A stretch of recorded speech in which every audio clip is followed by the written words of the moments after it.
The following movie has been rated PG-13 by the Motion Picture Association of America. Some material may be inappropriate for young children. Parents may wish to consider whether it should be viewed by those under 13.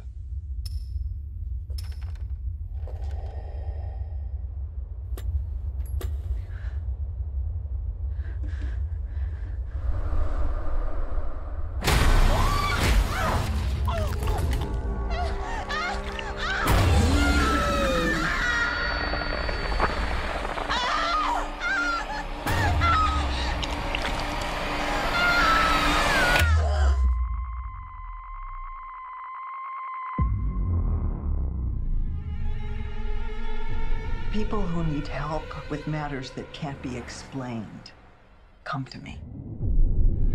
These hauntings can be terrifying things. I should know.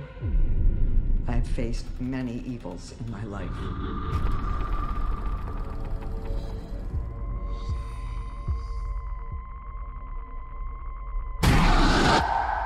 This was different, though. The haunted house. Is my family's house.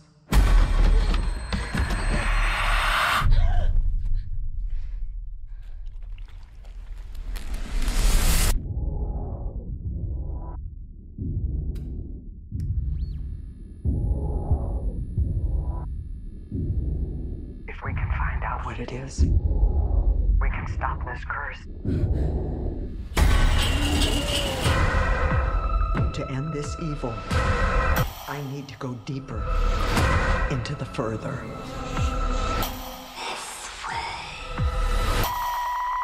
I don't have memories from this place. I have scars. I'm gonna find it, and I'm gonna finish it.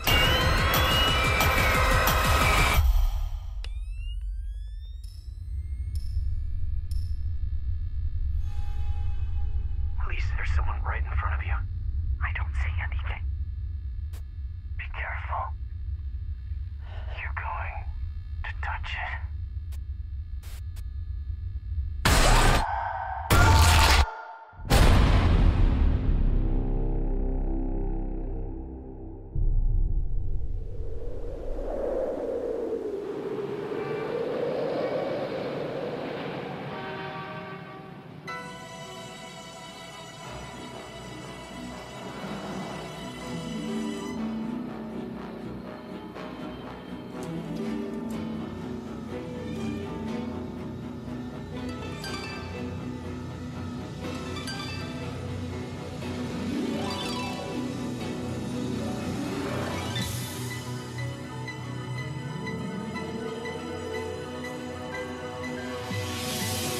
It's the 10th year of my movie month. 30 movies, 30 days. Movie month, 30 podcasts, 30 days. Movie month,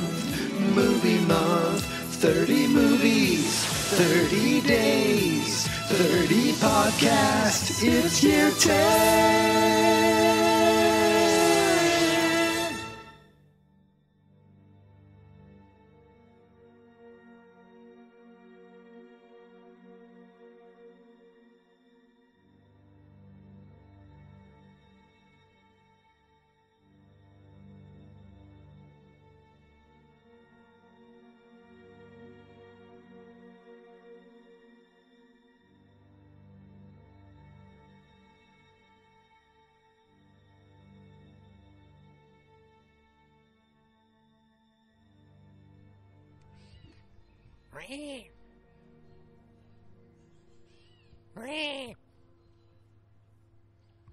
The spirits of the birds are speaking to me.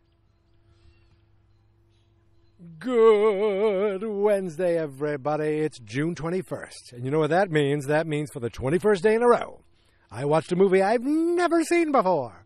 And for the 21st day in a row, I'm here talking to you about it. You and hopefully your entire family. You're nestled around the podcasting box, Just kind of sitting together, not eating. You're not eating. You're at a table. You're all just kind of awkwardly looking at each other, trying to figure out, should we laugh? Was he funny? What's he talking about here? But then afterwards, you're allowed to eat. But please do not eat while I'm talking, okay? Wait until I'm done. Anyway, everybody, welcome back. Yes, today I watched a movie that I feel like by default it's been on my list. Years ago, said I want to watch all the Conjuring movies, like all of them. And the side movies, I still think there's one, what is it called, like La Luna Luna or something, that is somehow, in a way, connected, but I still haven't added that to the list. So I feel like until I watch that, I'm not fully, Movie Month hasn't fully committed to the Conjuring world, even though we're going to get a new Conjuring movie. I think the last one, I believe, maybe for next year, hopefully. And alongside that, I said, you know what? I feel like these worlds, they're not exactly the same, but they're connected by the creators and, of course, by Patrick Wilson, who I feel like I will watch you, Patrick Wilson. I will watch you go anywhere and everywhere because everywhere I've seen you, for the most part, you're just a nice guy. Even in Bone Tomahawk, this crazy, like Western, you're just a straight shooter. And of course, the Conjuring movies, my God, as Ed Warren, I don't care how close you are to the real people, just you and Ed and Lorraine Warren. I mean, it is the love story for the ages in film. I know I'm being a little tongue in cheek, but just I like him. And so I said, I want to follow the creators and Patrick Wilson to another series of movies called Insidious. I started that a couple of years back.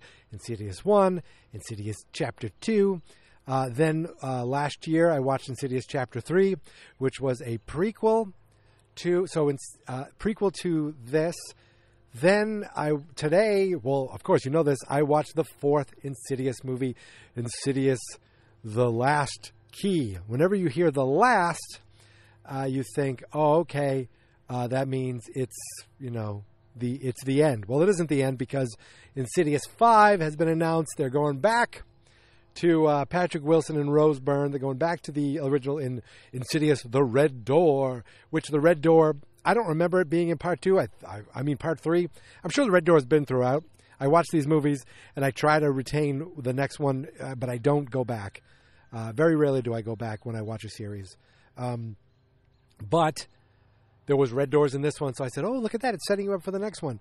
And then I had to look up what's the chronological order, because and I'm spoiling these if you haven't watched these, but at this point I'm talking about the fourth one. So if you haven't watched these, you either don't, well, put it this way.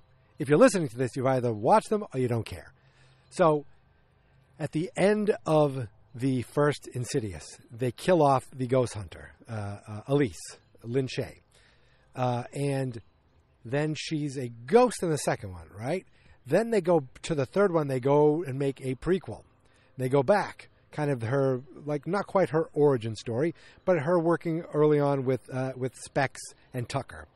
And then in this one, it is a sequel to the third one, but a prequel to the first two. So it takes place, because she's still alive, takes place before the Insidious movie. In fact, it kind of leads you into Insidious, which I always appreciate how they try to connect these movies.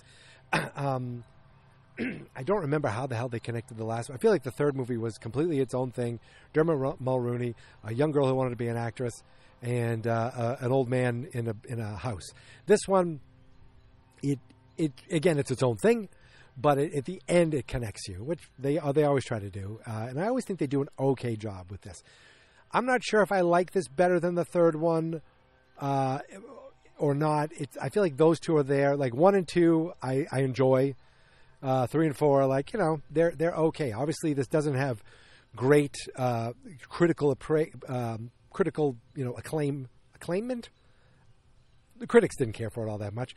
But these movies, they'll just, if the creators want to keep doing it, if the actors want to keep doing it, or if not, they'll do something else, like they'll do something similar. They just crank them out. I'm not saying they crank them out like they don't care. They don't put some thought into it. But they make them for a small budget. I think the first one was made for like $1.5 million. Now, of course, years later, this one was made for $10 million. This was 2018. That is still not a lot of money in movie world, and it makes $50 million, $80 million. I mean, it just makes money. These movies make over $100 million worldwide, and they tell a ghost story. Lee Whannell, he's the writer. I think he directed the third one. He wrote this one, maybe wrote all of them. He also wrote Saw. He's like partners almost with James Wan. James Wan directed the first two. He produced all these with Jason Blum. Like, I enjoy these guys trying to make these ghost stories, and they're not gory. In fact, this movie's PG-13. Now, when you say PG-13, you're going to get like a lighter horror, but I'm okay with that sometimes. It's just these jump scares and ghost things. Nothing crazy original with this. Like, there was one thing where I thought, oh, that was cool how they did that. It was just an effect. Like, you see a shadow walking and you turn, it's just a suit hanging there. And I said out loud, ooh, that was cool. Like, but nothing where I'm like, this is an incredibly scary story or an incredibly like, wow, this is amazing. Nothing like that.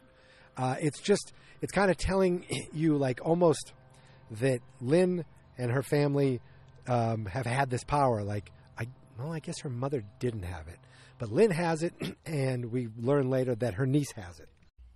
The power to see ghosts and ghouls. So the movie, it kind of throws it wasn't what I thought it was going to be at all. Even when I started watching it, it wasn't what I thought it was going to be. So first, I remember seeing a picture of Kirk Azevedo, who I've seen. I remember, I think I started loving him in Fringe, but he's been in a bunch of stuff. And I see him with a gun, and I think, okay, now I know what this is going to be. He's a cop. They're in some city dealing with ghosts, and he's dealing with it as a cop. I was way off. They're in the middle of nowhere. Was it New Mexico or something like that? I don't know. That really doesn't matter. We see this house back in the 50s, and it's a house that's in a prison compound. And I'm thinking, oh, cool, we're going to get a lot of haunted prison. I like that. That's cool. We don't. So we see this house. We see this guy who works at the prison. He's got his family there. And we come to find out this is Elise. This is the woman, the main ghost lady. She's a kid. She has these powers.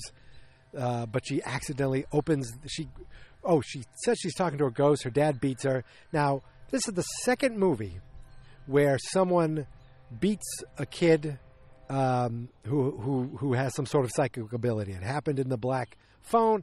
It happened here. Now, I'm starting to look at like trends in my movies. At first, I thought the trend was the word black was in the title. I had Black Adam, Black Panther, Black Phone. Now I'm starting to think that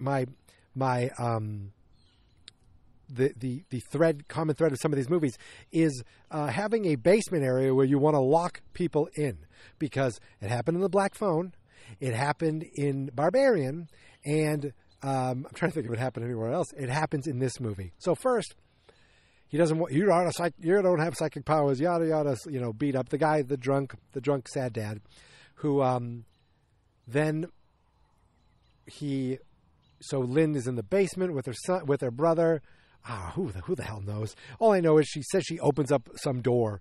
There's a key, there's a door, because she has this connection to the spirit world. And she lets some demon in. She lets Keyman, doodle-doodle-doodle, come together with your plan.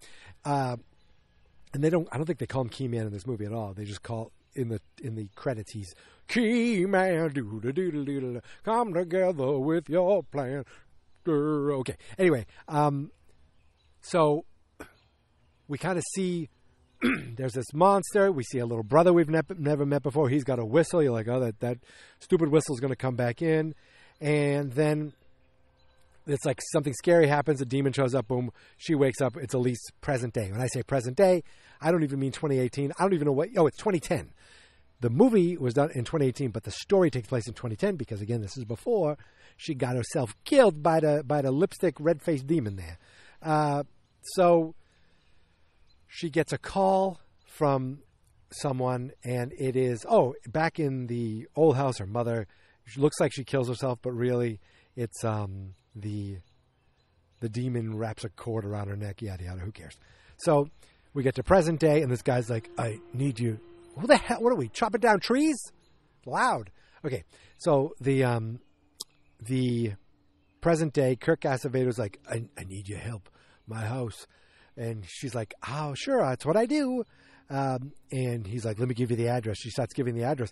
And she's like, oh, no, that's the house I grew up in. So she tells her friends, the two guys who help her, Specs, Lee Wannell, the creator of this franchise, or co-creator with James Wan, and Tucker, who I can't think he's got a cool name. It's like Gunther or something. I forget. Like the real actor. I've seen him in other things. But he was in something I saw recently. He was all done up as a character, and I was like, who the hell is this? Oh, it's this guy.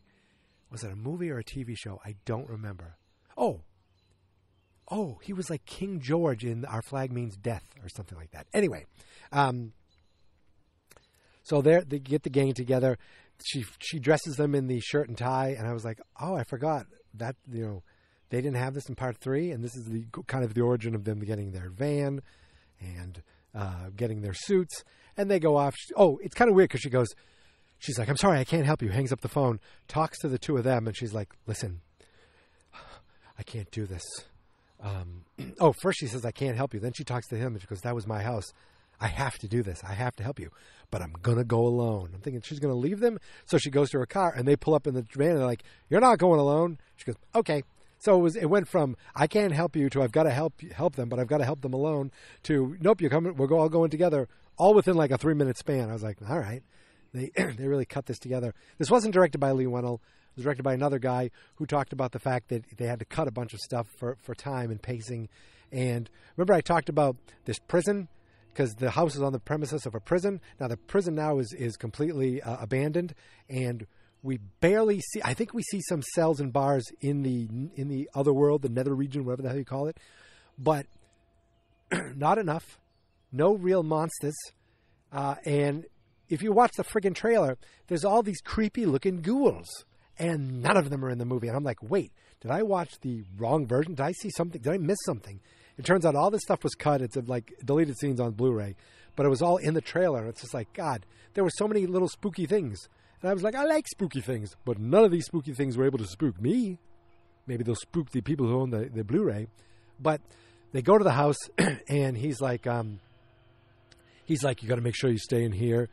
And there's a ghost, and the ghost bothering him, but the ghosts bring her down to the basement, and that's when you find out that there is someone in a chain down there. And at first she goes to see if it's a ghost, and the big reveal is that's not a ghost. It's an actual person. This dude is a creep who keeps women down here. And they save this woman. She also finds her brother's whistle, right? And the guy tries to fight them, but Specs knocks a dresser on him and kills him, and they're free. But she goes to the cops to give her statement, and there's still a ghost there going, ah! So she's like, oh, no, something's still going on there.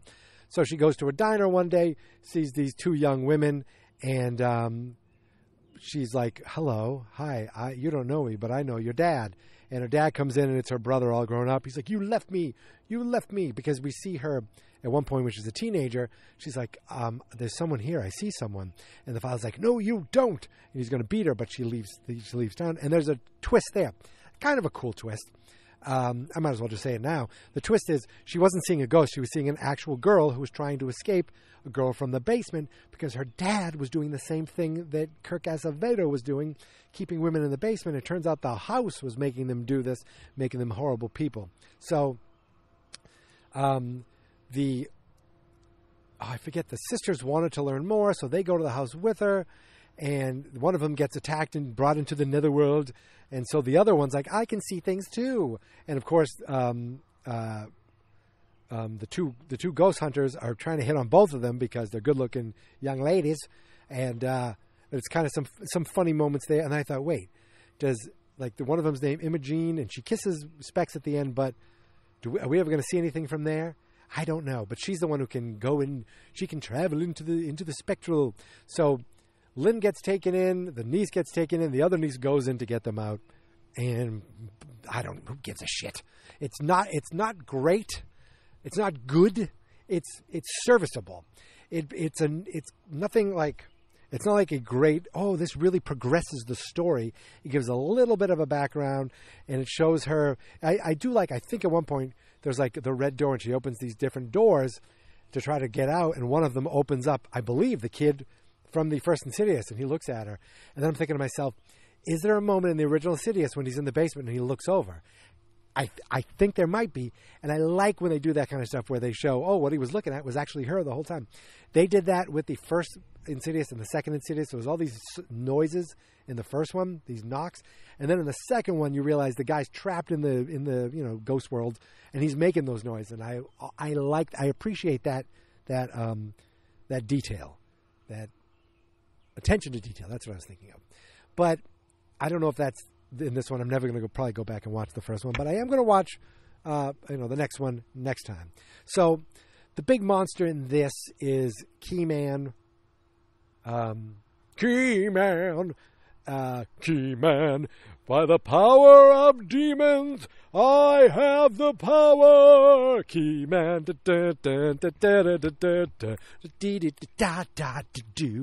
And I thought maybe Keyman was the same actor who played Kevin in Henry Danger and the same actor who played the mother in Barbarian, but it wasn't. It was just another lanky, skinny dude. I don't know what the hell the point was. So he's got 5 creepy fingers, 5 creepy keys, and he can turn a key in your neck that makes you stop screaming. That was kind of cool. I don't know what the other key was supposed to do. I don't know what the point was. I think he's trying to open, because the monster's still there, right? They push him away, get away, and then they both wake up. Or did the dad help fight him? Dad in Ghost Form? Oh, the mother in Ghost Form. Stay away from my kids. I don't know.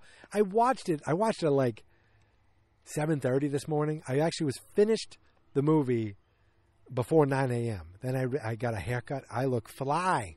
The real horror is tomorrow. If I told you there's something on the calendar that says 2 p.m. pedicures. That's the true horror. I don't know what it means.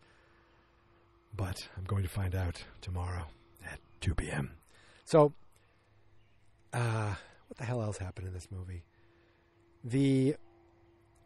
Everyone's saved. I don't remember what happens with the demon. Then she gets a call in the middle of the night. Hi, you helped my son years ago, and now my grandson needs you as well. And you realize the son, as a boy, was Insidious Chapter 2, and then the grandson was Insidious the first one.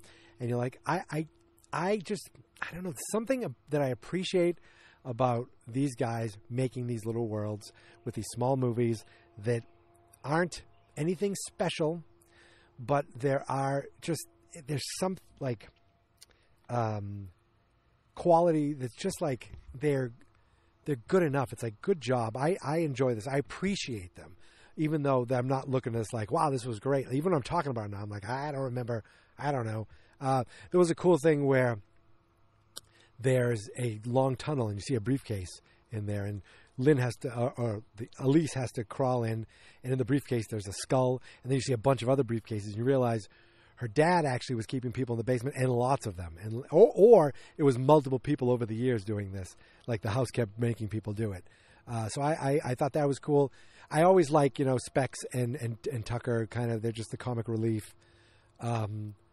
There was a camera that Elise had on her, she wore a lapel, but yet when they're watching it, it almost looks like it's an eye view. That was bothering me. I was like, no, it should be all over the place and you can barely see anything. She should be wearing that right up by, put some glasses on with cameras. Maybe they do that in the future, or the previous movies of the future. I don't remember. So there's a tunnel and there's a fan. And they kind of give you the fake out where I'm ready for the fan to turn on, or almost you turn on and almost chop off Tucker's hand. And then she's like, I need to go in there. Take this off. So he takes off the fan. I'm like, good. I actually was good, because I don't even want to think about that happening. And she's like, all right, I'm going to go in the tunnel. He goes, wait, not so fast. And you think he's going to do it for her. And then he hands her a microphone. He goes, here you go. And then she goes in. I was just like, that made me chuckle. Like, those guys, they're good comic relief. So hopefully they're back in the Red Door. Now, Elise is in spectral form, so we'll get Ghost Elise, I guess. I don't know. But we'll see. And at the end, you see that red-faced demon one more time pop up because he's the one who's coming for the kid. So I like that they brought him back. I wonder if he's going to be back in the Red Door too. I don't know, the Red Door also. I don't know. But I think I'm done here. I didn't really, I mean, it was an okay movie. It was serviceable. It counts as a movie. I did it. But I like having the full, world. So with that in mind, I'll be watching Insidious movies as long as they keep making them. Just like I'll be watching Conjuring, Annabelle, all that stuff, Nuns, as long as they keep making them. That's part of what movie month is for. Yes, it's for me to catch up on these big blockbuster movies that I haven't seen. Yes, it's for me to go, see old movies from maybe let's say 20 years ago that someone has been pressuring me to watch. Sure, that'll happen here and there, but it's all, and to go see new movies in the theater. But it's also was so that I could kind of force myself. Give myself an excuse, force myself to catch up on all these series. Originally, it was like the X-Men movies. I only saw the first two. Then, boom, I was catching up on those. Fast and Furious. I mean, Jesus, there's another one of those, and there's still going to be another one of those. And I haven't watched it yet, as you can tell. And then these horror movies, like Insidious and Conjuring. Like, that's part of the enjoyment. And then I'm like, I want to look for other series to kind of fill in the blanks here and there. Not fill in the blanks, but I have a list of movies that I want to watch, and I realize I'm not going to get to them all. And so I want to decide or choose which one goes where, and to make sure there are some that are completely locked in. I have two that are locked in, one tomorrow and hopefully one for day 30. Other than that, it's a lot of probablys and, maybe a few definitelys, almost definitelys. But I can only 100% tell you that tomorrow's movie is 100% locked in. That's all I'm going to say. I'm not going to say any more than that, but I'm going to say it is locked in contractually and financially. And I think I've said too much. But I'm done with Insidious for this year. We'll probably visit it again next year. I'm sure we will. I'm almost positive we will. I'm positive we will. We definitely will. Boom. Whew. So that's it. I'm going to go back inside now and then, go run some errands with my wife, have a nice little day. And then, we'll see how tomorrow goes with that. I don't know why it says pedicures plural. I'm nervous. I know my wife wants to go do something, but what? Ooh, I'm getting the heebie-jeebies just thinking about it. Anyway, that's till tomorrow. Today, I want to thank you for listening and subscribing. You can find me on Twitter, Instagram, and Mastodon.social at Geek Mentality. You can find me on Facebook at Fans Not Experts. That's because the website is fansnotexperts.com. You can find me on Letterboxd. Now, if you go to Fans Not Experts and click on any of the posts for these movies, there's a link to the Letterboxd list. I make a Letterboxd list every year for all of these movies, and you should follow me. I think Geek Mentality is the username, but you might see me as Mikey C, but the username is Geek Mentality there too. So look for Geek Mentality on Letterboxd, huh?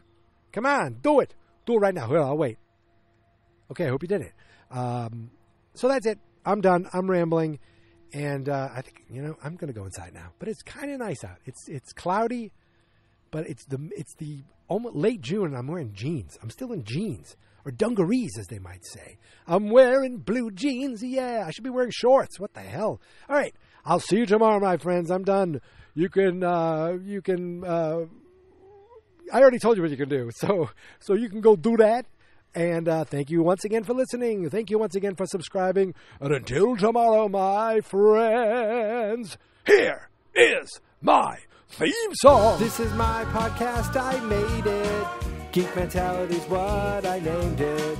And I think you should listen and subscribe. 'Cause I'm kinda funny and awesome. I think that I'm worth your time. And I'm kinda handsome. My mom says, please listen and Please subscribe. At least listen to this episode. Fans not experts.